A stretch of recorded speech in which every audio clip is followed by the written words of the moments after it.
Houston's a city that's pretty much defined by freeways. Everything's everywhere in Houston. There's a great dry cleaner over here. There's a great place I'm gonna get food over here. It's a modern city that's designed around the car.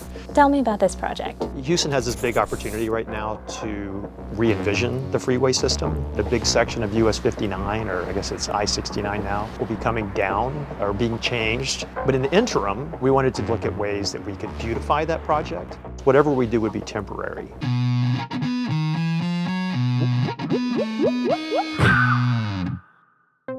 Tell me about some of the other projects SWA has done for Houston. I mean, one that's probably we're most famous for is the Buffalo Bayou project. By going in and developing an open space system like that, it transformed people's identity of Houston from just infrastructure and freeways to thinking more about nature in the city. It's an infrastructure corridor, much like the freeway system. What are some of the technical constraints of beautifying Houston's traffic? How to go about doing something in a really caustic environment. The vibrations, the noise, everything's kind of this gray color. We need to think about the fact there's people in cars when they're going down freeways, oftentimes sitting at a standstill.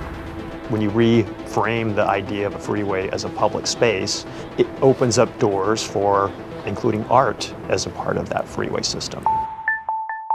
So this is a mock-up of the project that we're going to be doing along the freeway. What you're looking at are these coroplast strips. It's like corrugated plastic. You can see at the bottom there's little numbers so that the guys that are installing it are able to get the right piece in the right spot, because when you stand back, it creates this image for you. The first step is creating the images.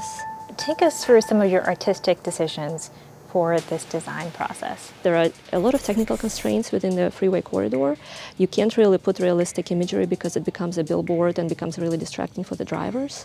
So some of those constraints, safety constraints primarily, dictate that we take a literal image and make it a little bit pixelated, a little bit almost difficult to understand. We use children's photography of the city. At that speed of travel, it actually reads really well.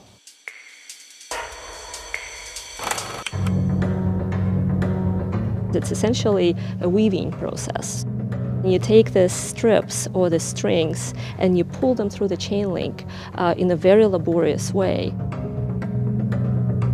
When you drive down a highway, in Houston, you learn to block out all the white noise. And to see something that's not a billboard and it doesn't really tell you literally what it is, and it's kind of beautiful.